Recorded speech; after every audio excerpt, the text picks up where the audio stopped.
1999 में भारतीय विमान हाईजैकिंग पर बनी वेब सीरीज IC-814 रिलीज होते ही सवालों के घेरे में आ गई। इस बीच उस समय के भारतीय खुफिया agency research and analysis wing raw के तत्कालीन प्रमुख अमरजीत सिंह दुलत ने IC-814 विमान हाईजैक को लेकर कई ऐसे बातें बताईं जो आज के पहले किसी ने नहीं सुनी।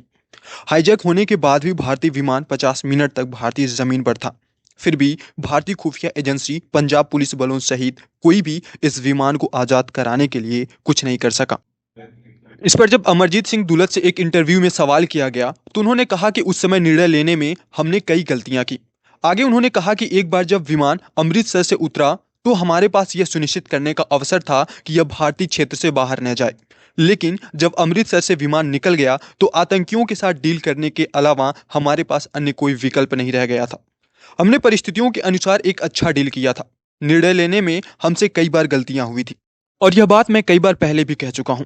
जब यह घटना घटी थी तब भी कहा था कि अमृतसर में हमसे एक बड़ी गलती हो गई थी। उन्होंने यह भी कहा कि अटल बिहारी वाजपेयी की जगह कोई और भी उस समय होता तो वो उनसे ज्यादा कमजोर ही दिखाई देता। इसके अलावा पूर्व रॉ चीफ की बात उस समय की तत्कालीन पंजाब के डीजीपी से भी हुई थी। पंजाब पुलिस के डीजीपी ने कहा कि मैं अपनी नौकरी खतरे में नहीं डालना चाहता और पंजाब के सीएम का भी कहना है कि खून खराबा नहीं होना चाहिए। आपको बता दें कि 24 दिसंबर 1999 में इंडियन एयरलाइंस के फ्लाइट IC-814 को तालिबान आतंकवादियों ने हाईजैक कर लिया था। यह फ्लाइट काठमांडू से दिल्ली के लिए निकली थी, जिसमें यात्रियों के साथ 5 आतंकी भी शामिल थे। यह विमान जैसे ही भारतीय क्षेत्र में प्रवेश किया वैसे ही आतंकवादियों ने विमान को हाईजैक करने का ऐलान कर दिया।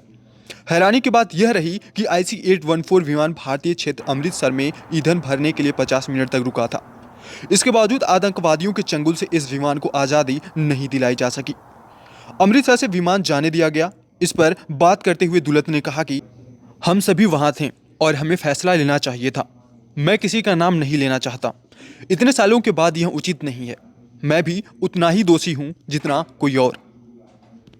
आतंकियों ने भारतीय विमान के बदले भारत सरकार को उमर शेख, मुश्ताक जरगर और मौलाना असूद अजहर जैसे आतंकियों के साथ 20 करोड़ अमेरिकी डॉलर की फिरौती मांगी और भारत सरकार को उनकी यह मांग माननी पड़ी थी।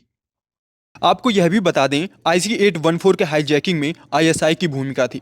दुलत ने कहा कि भारतीय विमान के हाईजैकिंग में पाकिस्तान की खुफिया एजेंसी का भी हाथ था। हाईजैकिंग के बाद भारतीय विमान को तालिबान आतंकी अफगानिस्तान की कांधार लेकर गए और वहां पर यह विमान यात्रियों के साथ 6 दिनों तक आतंकियों के कब्जे में रहा।